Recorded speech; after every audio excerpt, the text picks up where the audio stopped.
चलिए, we are starting now. We are starting with 3 point arbitrage. 3 point arbitrage के अंदर अब मुझे ये लग रहा है कि आप में से 2-3 जनों तो आंसर निकाल भी लिया होगा।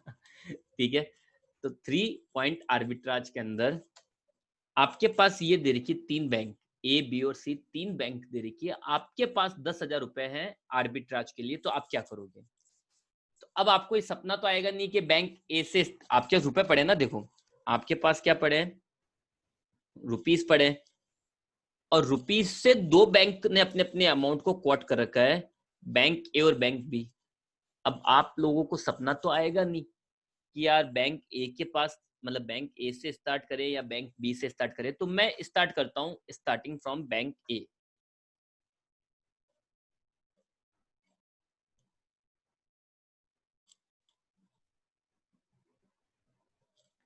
ठीक है, बैंक ए से स्टार्ट करते हैं। तो चलो मुझे बताओ, बैंक ए किस चीज की शॉप है, रुपीस की या पाउंड्स की? आंसर करो, आंसर करते रहो। आंसर करने से आप लोगों को एक बेनिफिट रहेगा, आप लोगों को ध्यान में रहेगा। तो आंसर मुझे बताओ कि जो ए है वो किस चीज की शॉप है?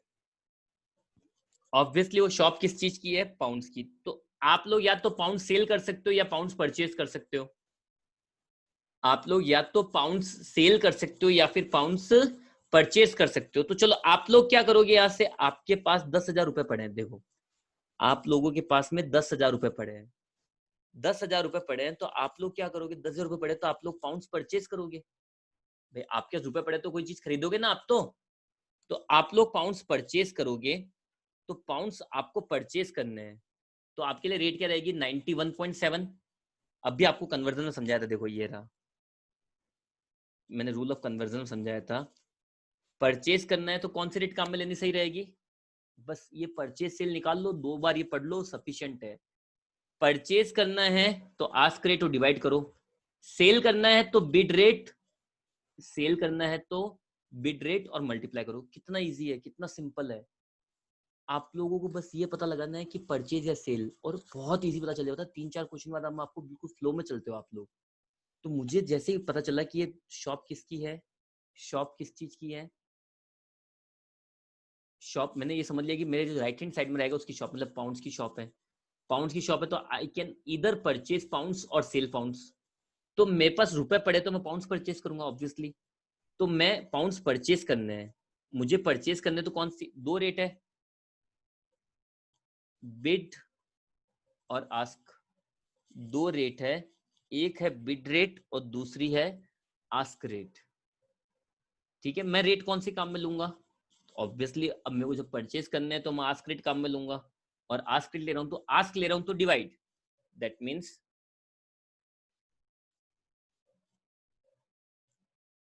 Purchase pounds from bank A, ये तो मेरी सिचुएशन थी है ना।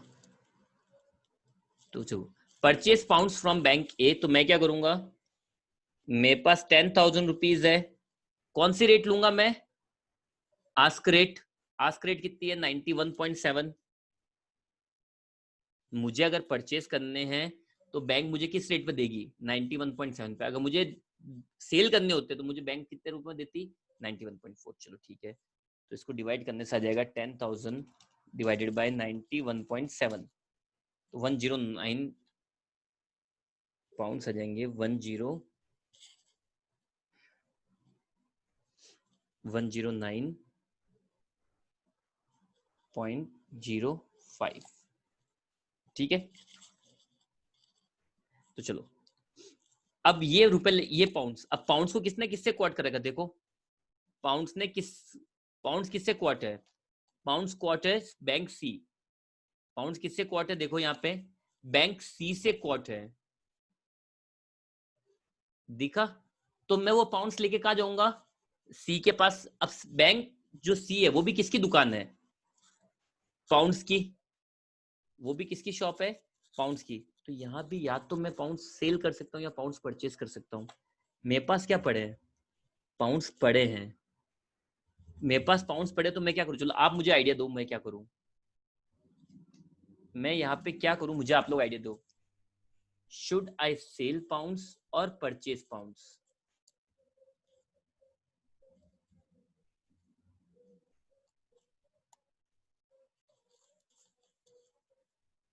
Are you getting very clear? Are you getting very clearly everything? चलो, तो मैं क्या करूंगा,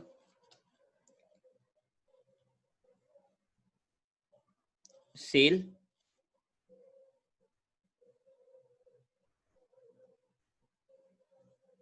£109.05 टू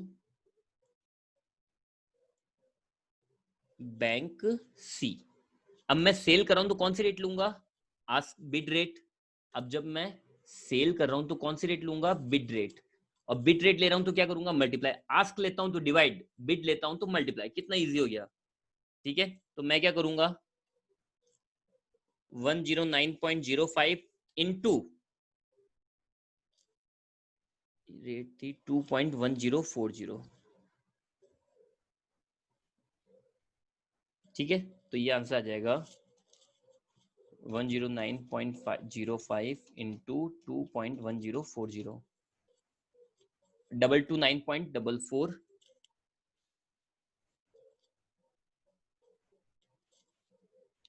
डॉलर्स। अब वो डॉलर्स और रुपीस का कोड कहीं है क्या, मैं डॉलर्स लेके कहाँ जाऊंगा, बैंक ए हो गया, बैंक सी हो गया, तो बैंक बी के पास चल जाऊंगा मैं। वो डॉलर्स लेके, डॉलर्स का कोड रुपीस से कहाँ पे, बैंक बी के पास में। बैंक बी किसकी शॉप है, डॉलर्स की। मेरे पास 229.44 डॉलर्स पड़े हैं, तो शुड आई सेल डॉलर्स और परचेज डॉलर्स। मैं यहाँ पे क्या एक्टिविटी करूंगा, डॉलर्स की शॉप है तो आई कैन इधर सेल और परचेज। मेरे पास डॉलर्स पड़े हैं, डॉलर की शॉप है तो I will sell.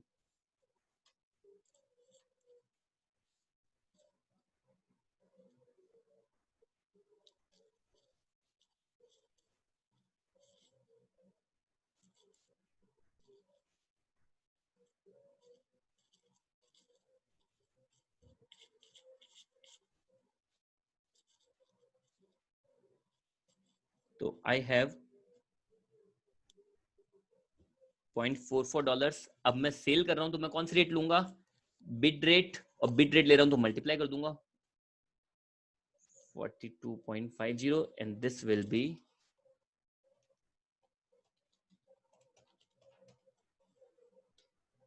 9751.2,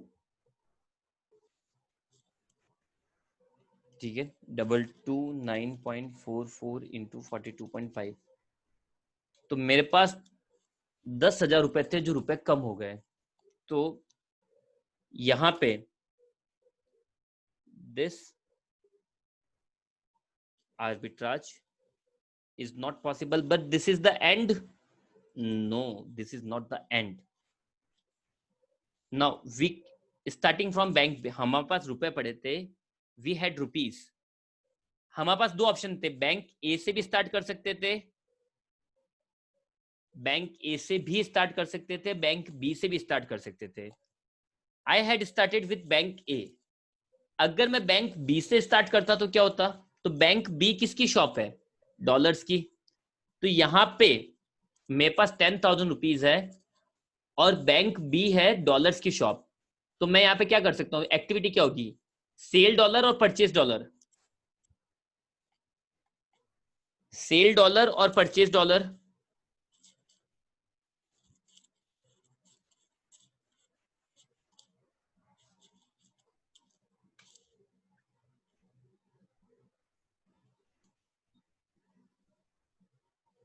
obviously we will purchase dollar. तो मैं क्या करूंगा, now starting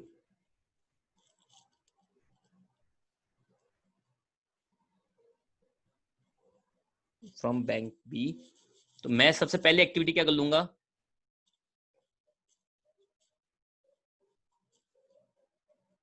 purchase dollar from bank B. Purchase करने तो रेट कौन से लेंगे, आस्क रेट। आस्क रेट ले रहे तो डिवाइड कर देंगे, सिंपल। अगर परचेज कर रहे तो रेट कौन से लेंगे, आस्क रेट। आस्क रेट ले रहे तो डिवाइड करेंगे 43.10। तो आंसर आ जाएगा, मेरे पास 10,000 रुपीज है और रेट है 43.10, तो ये आंसर आ जाएगा 10,000 डिवाइड बाय 43.1, 232.02। ठीक है, अब क्या करें, डॉलर्स लेके मैं कहा जाऊंगा, डॉलर्स लेके, डॉलर्स का क्वार्ट वापस किससे दे रखा है, डॉलर्स का क्वार्ट दे रखा है मुझे पाउंड से। तो अब मैं क्या करूं, मैं बैंक सी के पास गया डॉलर्स लेके, मेरे पास डॉलर्स पड़े, तो मैं क्या करूंगा, ये शॉप किसकी है, शॉप किस चीज की है, पाउंड्स की शॉप है, मेरे पास डॉलर्स पड़े, तो मैं क्या करूंगा, मेरी एक्टिविटी क्या होगी, what should be my activity,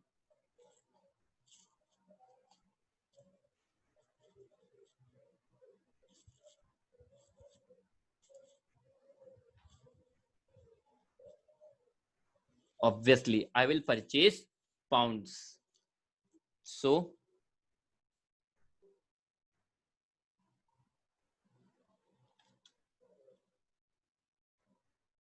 purchase pounds from bank C for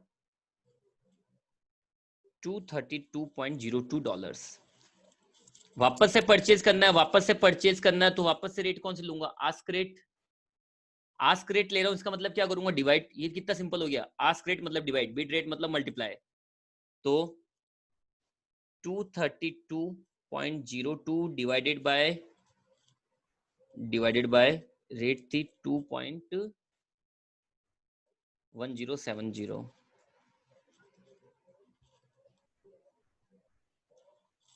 ठीक है, तो 232.02 डिवाइडेड बाय 2.1070, तो दिस विल बी 110.12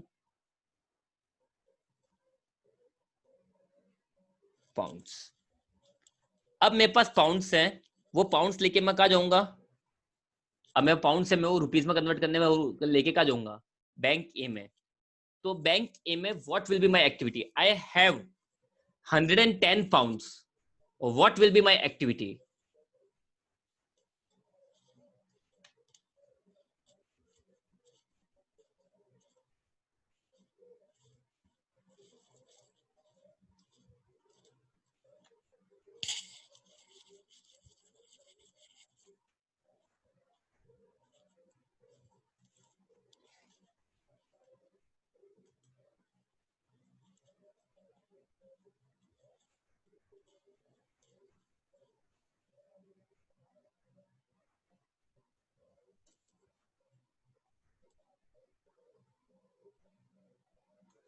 अब वो शॉप किसकी है, पाउंड की शॉप है, मेरे पास पाउंड्स पड़े, तो मैं पाउंड्स दूंगा ना उनको, पाउंड्स दूंगा मतलब पाउंड्स क्या करूंगा, सेल करूंगा, तो मैं क्या कर दूंगा,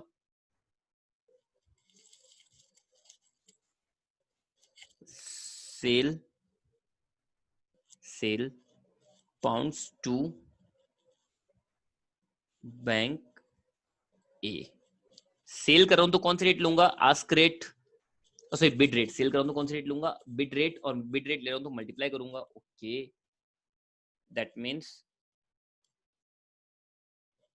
इनटू रेट थी अपने 91.40, तो ये हो जाएगी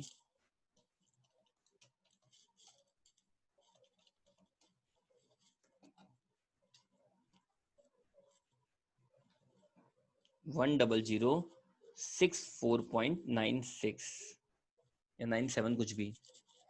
ठीक है, दैट मीन्स यहाँ पे मुझे आर्बिट्राज प्रॉफिट हो रहा है कितना, 10064.94 माइनस मेरे पास पहले थे 10,000, 64.94 का प्रॉफिट हो रहा है, तो मैं आर्बिट्राज कर दूंगा।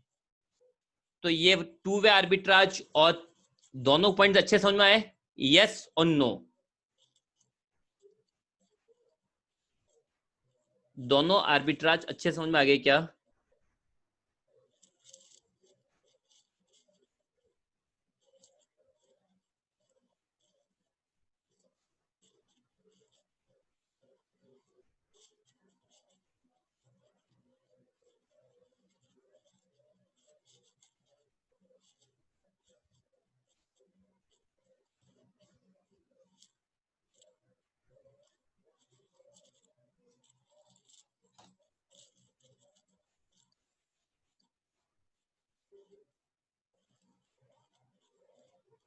चलिए तो नेक्स्ट लेते हैं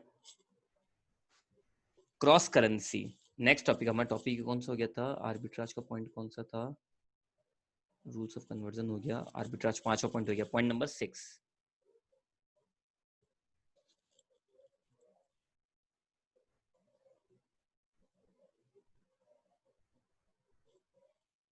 क्रॉस करेंसी। ठीक है, अब क्रॉस करेंसी में क्या रहेगा,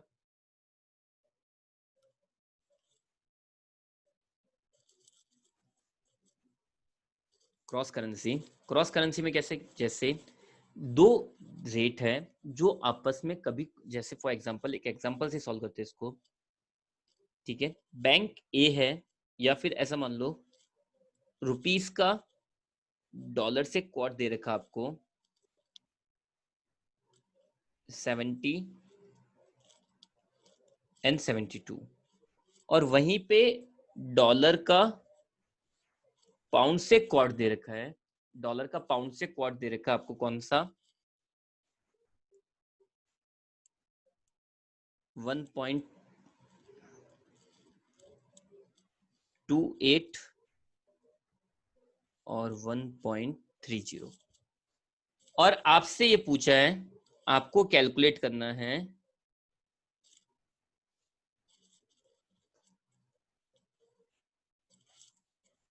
मतलब कुछ करेंसी ऐसी होती है जिनका क्वार्ट आसानी से मिलता ही नहीं है, तो आपको खुद से वो डिसाइड करना पड़ता है। तो यहाँ पे ये स्वैप कैसे लेते हैं, यहाँ से वो स्वैप कैसे लेते हैं, तो देखो आपको क्या बोला है, रुपीस को डॉलर में कन्वर्ट करना, आपको क्वार्ट किसका करना है, रुपीस का डॉलर से क्वार्ट करना है। तो यहाँ लिख दो रुपीस और यहाँ लिख दो पाउंड्स। ठीक है, रुपीस टू पाउंड है तो रुपीस और पाउंड ये आ गया। अब ऊपर देखो, ऊपर यहाँ देखो रुपीस का क्वार्ट किससे है, डॉलर से। ठीक है, रुपीस का क्वार्ट किससे, डॉलर से। यहाँ डॉलर लिखा तो उसके अगेंस्ट में आपको डॉलर से डॉलर्स कट जाएंगे। अभी मेरे को रुपीस टू डॉलर का क्वार्ट चाहिए, और सॉरी पाउंड्स का क्वार्ट चाहिए, तो मैंने क्या करा, वापस सुनना, रुपीस टू पाउंड का क्वार्ट चाहिए, तो मैंने क्या करा, रुपीस और ये लिख दिया पाउंड्स। ठीक है, now the point is rupees का क्वार्ट दे किसे रखा, रुपीस का डायरेक्ट क्वार्ट दे नहीं रखा, रुपीस का क्वार्ट दे रखा है डॉलर से, और डॉलर का क्वार्ट किससे दे रखा, अब सॉरी डॉलर यहाँ पे आया तो मेरे को यहाँ डॉलर लिखना पड़ेगा ना, तभी तो क्या होगा, तभी क्या होगा, डॉलर से डॉलर क्या हो जाएगा, कट हो जाएगा, और मेरे को क्वार्ट क्या मिल जाएगा, रुपीस टू पाउंड का क्वार्ट मिल जाएगा। आई बात समझ में, तो ये फॉर्मूला लर्न कर लो। अब चेक करो, अभी ऐसा नहीं, अब चेक करो, अब क्या करना है, चेक करना है, चेक क्या करना है, तो देखो simple simple, dollar to pound जैसा चाहिए, अपने दो रेट निकालनी पड़ेगी ना, बिड और आस्क। पहले मैं निकाल रहा हूं बिड वाली रेट, पहले मैं निकाल रहा हूं बिड वाली रेट। ठीक है, तो देखो मैं दो ट्रिक समझा रहा हूं, दो ट्रिक का आपको जैसे समझ में आए वैसे रख लेना। ठीक है, तो देखो बिड रेट, बिड रेट निकाल रहे हैं, तो फिर डॉलर टू पाउंड, अपने यहाँ पे डॉलर टू पाउंड दे रखा है, ऊपर देखना ऊपर भी आपको यही दे रखा है क्या, सॉरी रुपीस टू डॉलर, ऊपर भी क्या दे रखा है, सेम दे रखा है, सेम दे रखा है, तो आप लोग बिड ले लो, दैट मीन्स 70 इंटू इंटू यहाँ पे क्या है, डॉलर्स टू पाउंड, और ऊपर देखना क्वार्ट भी यही दे रखा है क्या, डॉलर्स टू पाउंड, हाँ भाई यही दे रखा है, जैसा चाहिए वैसा दे रखा है, जैसा चाहिए वैसा दे रखा है, तो सिंपल दोनों को मल्टीप्लाई कर दो और ये आ जाएगा 70 इंटू 1.28 89.6। ठीक है, और आस्क रेट के लिए दोनों आस्क रेट को मल्टीप्लाई कर दो, 70 इंटू 1.30, 70 इंटू 1.3 91, तो आपके आंसर क्या हो जाएगा, आपका आंसर हो जाएगा रुपीस टू पाउंड क्या हो जाएगा 89.60 91.00। पर अगर ऐसा नहीं होता, अगर ऐसा नहीं होता, नहीं होता मतलब अब जैसे उल्टा कर ले हम लोग इनको,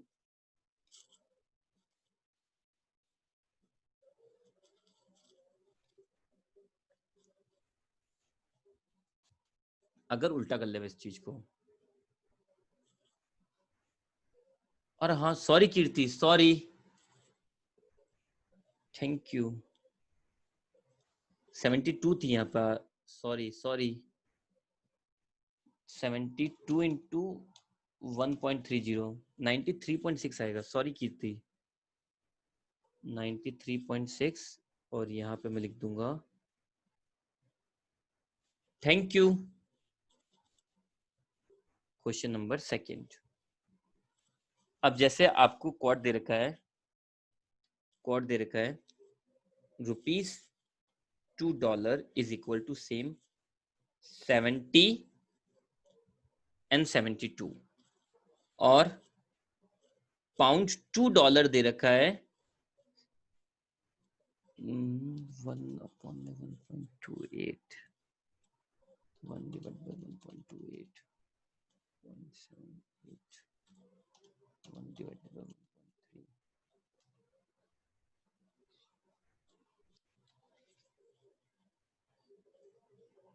0.77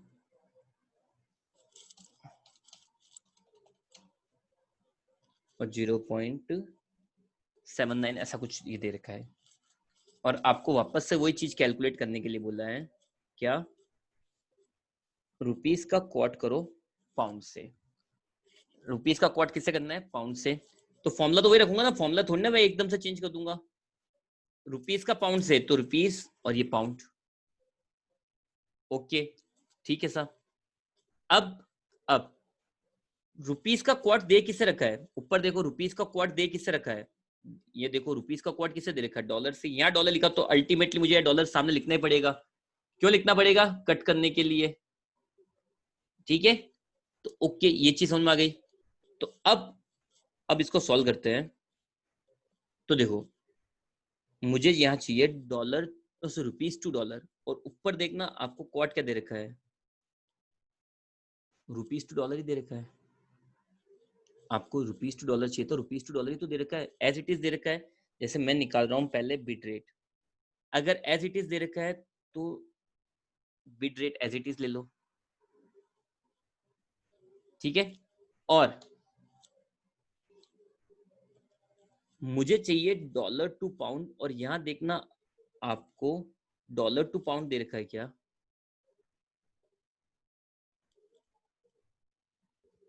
आपको डॉलर टू पाउंड दे रखा है क्या? नहीं भाई, पाउंड टू डॉलर उल्टा दे रखा है। अगर उल्टा दे रखा है तो 1 डिवाइड में अब उल्टा जाना पड़ेगा। अगर 1 का डिवाइड कर दिया तो हमेशा हमेशा यहाँ पे ले लेंगे आस्क रेट, क्योंकि हमने अभी समझा था सिंथेटिक क्वाड के अंदर अगर 1 के डिवाइड में ले रहे हो तो बिड में लेते हैं आस्क। ये रहा सिंथेटिक क्वाड। सिंथेटिक क्वाड में क्या समझा था? अगर आप कन्वर्ट करते हो, अगर आप किसी चीज को उल्टा लेते हो तो बिड में तो आता है 1 अपॉन में आस्क, और आस्क में आता है 1 अपॉन में बिड। अभी समझा था अपने सिंथेटिक क्वाड के अंदर क्या? अगर आप किसी चीज को उल्टा करते हो, रुपीस टू डॉलर था, डॉलर टू रुपीस करते हो, तो बिड रेट तो हो जाएगी 1 अपॉन में आस्क, और आस्क रेट हो जाएगी 1 अपॉन में बिड। तो वही चीज यहाँ पे उल्टा कर देंगे हम इसको, 1 के अपॉन में उल्टा ले लेंगे क्रॉस। 1 अपॉन में 1 अपॉन में मैं यहाँ लिख देता हूँ, बिड रेट हो जाएगी 1 अपॉन में आस्क, तो ये हो जाएगी 70 इंटू 1 अपॉन में 0.79, तो 70 डिवाइडेड 0.79 तो 88.6। और आस्क रेट के लिए डॉलर, रुपीस टू डॉलर तो सही दे रखा है, और इसके लिए ले लूंगा 1 अपॉन में बिट। अगर उल्टा दे रखा है, जैसा चाहिए वैसा नहीं दे रखा है, तो 1 अपॉन में उल्टा ले लेते हैं।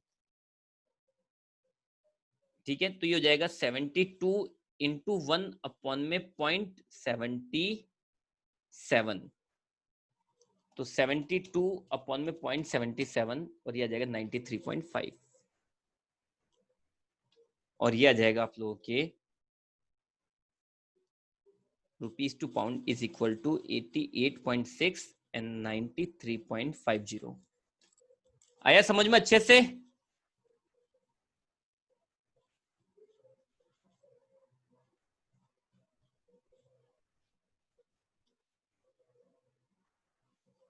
आया क्या सबके समझ में अच्छे से? यस और no?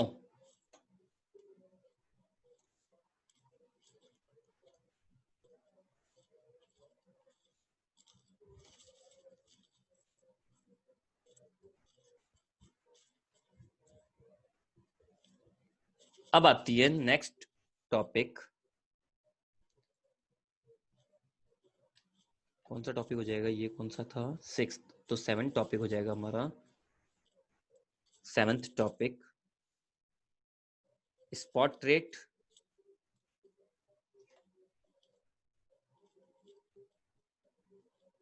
And forward rate. Spot rate जो भी मार्केट में चल रही है, फॉरवर्ड रेट जो इन फ्यूचर रेट होगी। यहाँ पे ना मैं दो वर्ड, मेन वर्ड जो है ना उन पे फोकस करूंगा।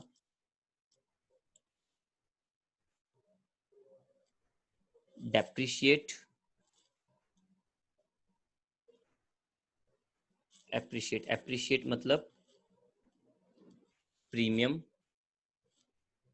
ठीक है। एप्रिशिएट का मतलब क्या हो गया? प्रीमियम। और डेप्रिशिएट मतलब आपके डिक्रीज। डेप्रिशिएट का मतलब क्या हो जाएगा? डिक्रीज, ठीक है। याद रहेगा पॉइंट? तो यहाँ पे क्या होता है समझना, समझना। पहले मैं आपको एक अच्छे में समझाता हूँ, फिर मैं आपको इन दोनों को बाद में, मुझे इन दो वर्ड पे फोकस करना। कुल मिला के बात ये है, इन दो वर्ड पे फोकस करने से पहले मुझे एक एग्जांपल ले रहा हूं मैं ऐसे ही। ₹2 का क्वाट दे रखा है। ₹2 का क्वाट स्पॉट पे दे रखा है 60, और 3 मंथ्स फॉरवर्ड दे रखा है 62।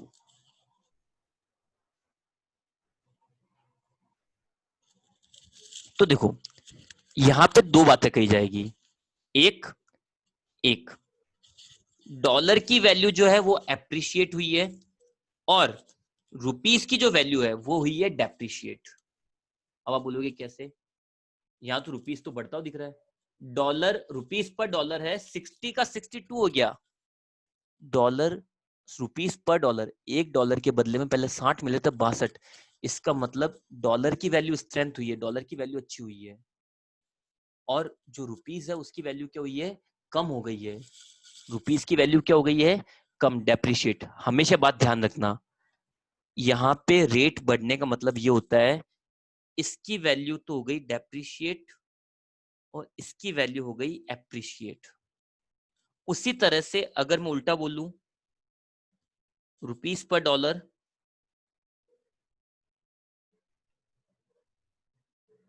स्पॉट पे दे रखा है 60, और 3 मंथ फॉरवर्ड हो रहा है 58, ठीक है। तो इसका मतलब क्या हुआ है? रुपीस तो हुआ है एप्रिशिएट और डॉलर हुआ है डेप्रिशिएट। अब आप बोलोगे ये चीज कैसे पॉसिबल है? ये चीज पॉसिबल है कैसे? ठीक है, तो मैं एक इस चीज को लेके समझाता हूं।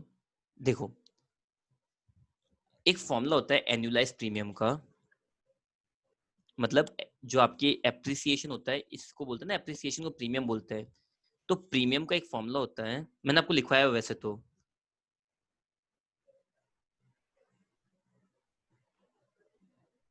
प्रीमियम का फॉर्मूला होता है forward rate minus spot rate upon में स्पॉट रेट इनटू 100, ठीक है। और अगर एनुअलाइज्ड प्रीमियम निकालना है,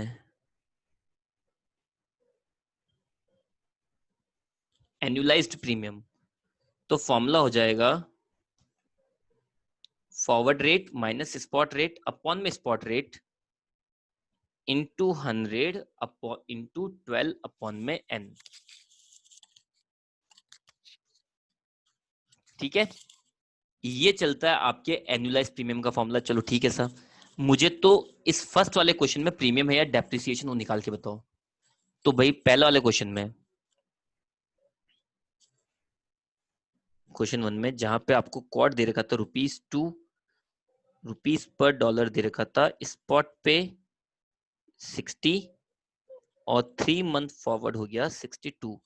तो एनुअलाइज प्रीमियम की रेट हो जाएगी एफ माइनस एस अपॉन में एस इंटू 100 इंटू 12 अपॉन में एन। तो फॉरवर्ड रेट कितनी है 62, स्पॉट रेट है 60 अपॉन में 60, सॉरी अपॉन में 60 इंटू 100 इंटू 12 अपॉन में 12 अपॉन में, हम लोग किसकी चेक कर रहे हैं, for dollar, for dollar, dollar के पॉइंट ऑफ व्यू से चेक कर रहा हूं। ठीक है, तो रेट 12 अपॉन में 3 महीने का फॉरवर्ड है, एन का मतलब कितने महीने का फॉरवर्ड है, 3 मंथ्स का फॉरवर्ड है, तो डिवाइड बाय 3। तो आंसर आ जाएगा 62 माइनस 60 अपॉन में 60 इंटू 100 इंटू 12 डिवाइडेड बाय 3, 13.33 का प्रीमियम आया। अगर अब मैं रुपीस के पॉइंट ऑफ व्यू से सोचूं तो फॉर्मूला हो जाएगा उल्टा। रुपीस के पॉइंट ऑफ व्यू से सोचता हूं तो जो फॉर्मूला है वो एक्चुअली उल्टा हो जाएगा, क्योंकि रुपीस क्या हुआ यहाँ पे, डेप्रिशिएट हुआ है। ठीक है,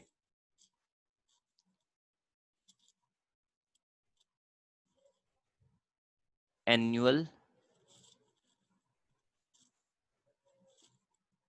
डेप्रिसिएशन रेट वो कैसे आ जाएगी, एस माइनस एफ अपॉन में एफ इंटू 100 इंटू 12 अपॉन में, सॉरी एन। तो अगर इसी क्वेश्चन लू, अगर सेम क्वेश्चन लेता हूं मैं, तो फॉर रुपीस, तो देखो स्पॉट रेट कितनी थी 60, फॉरवर्ड रेट कितनी हो गई 62 अपॉन में 62 इंटू 100 इंटू 12 अपॉन में 3। Near by same answer, exactly same आएगा, जरूरी नहीं है, divide by 62 into 100 into 12 divided by 3, 12.90, और आंसर आ रहा है देखो नेगेटिव। तो देखो बात ये होती है, बात ये होती है, बात ये होती है कि अगर वैल्यू इंक्रीज हो रही है, रुपीस पर डॉलर दे रखा है, अगर ये वैल्यू इंक्रीज होती है तो जो आपके राइट हैंड साइड वाली वैल्यू उसकी तो एप्रिसिएशन हुई है, और लेफ्ट हैंड साइड वाली की डेप्रिसिएशन, मतलब जिसकी दुकान है वो तो बढ़ गया और जो करेंसी वो डेप्रिशिएट हो गई। ठीक है, क्योंकि जो चीज आपको 60 में मिली तो 62 मिलेगी, तो भाव बढ़े ना उस चीज के। देखो आप ये समझो, मैंने आपको क्या समझाया हुआ है, दुकान किस चीज की है, दुकान किस चीज की है, डॉलर की। दुकान किस चीज की है, डॉलर की दुकान है। ठीक है, डॉलर की दुकान है, सिंपल सी बात है, डॉलर की दुकान है, तो डॉलर की रेट क्या हो गई 60 से 62, तो डॉलर की वैल्यू बढ़ी ना। अब डॉलर की वैल्यू बढ़ी तो रुपीस की क्या हुई होगी, कम हुई होगी। सिंपल सी बात है, कोई कोई रॉकेट साइंस है ही नहीं यहाँ पे, एक बिल्कुल सिंपल सा लॉजिक है। ठीक है, तो अगर मैं यहाँ पे बोलूं, एक ऐसे क्वेश्चन ले रहा हूं, dollar to rupees to dollar दे रखा है 70, rupees will depreciate by 5%, rupees will depreciate by 5%, find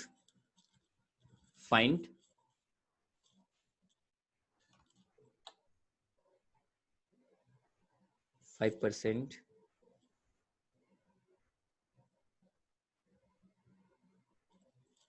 in 3 month। तो आपको फाइंड करनी है 3 month फॉरवर्ड रेट। तो 3 महीने की फॉरवर्ड रेट क्या होगी, चलो बताओ, आप लोग बताओ।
Anyone else? ये 5% एनुअल नहीं हो, ये 5% 3 मंथ्स की रेट ही है। या तो देखो एनुअल नहीं है तो इसको हटा दो बस, या तो ये फॉर्मूला अप्लाई करो, ये फॉर्मूला अप्लाई कर दो। तो फॉर्मूला क्या होगा, डेप्रिसिएशन रेट का फॉर्मूला क्या हो गया, एस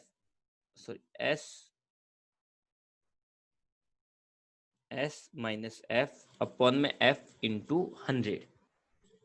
ठीक है, तो डेप्रिसिएशन रेट हो गई आपके 5%, 5 is equal to S, spot rate दे रखी है आप लोगों को कितनी, स्पॉट रेट दे रखी है 70 माइनस फॉरवर्ड रेट अपॉन में फॉरवर्ड रेट इंटू 100। तो 100 को तो मल्टीप्लाई से डिवाइड में लेके आ जाते हैं, तो बेसिकली ये हो जाएगा 0.05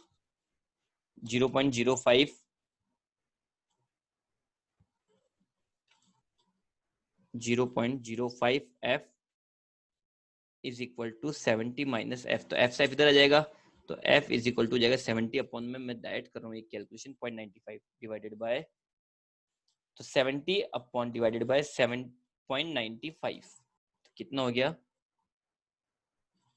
इस तरह से वैल्यूज को निकाल सकते हो आप लोग। आई बात समझ में? तो actually oh shit, last 1 minute है मीटिंग का, तो एक क्वेश्चन है, क्या आगे क्लास कंटिन्यू करें या कल ही करें? अब जल्दी आंसर देना, अब क्लास कंटिन्यू करें या आगे कल ही करें? मुझे 2-3 टॉपिक और समझाना है, कंटिन्यू या कल?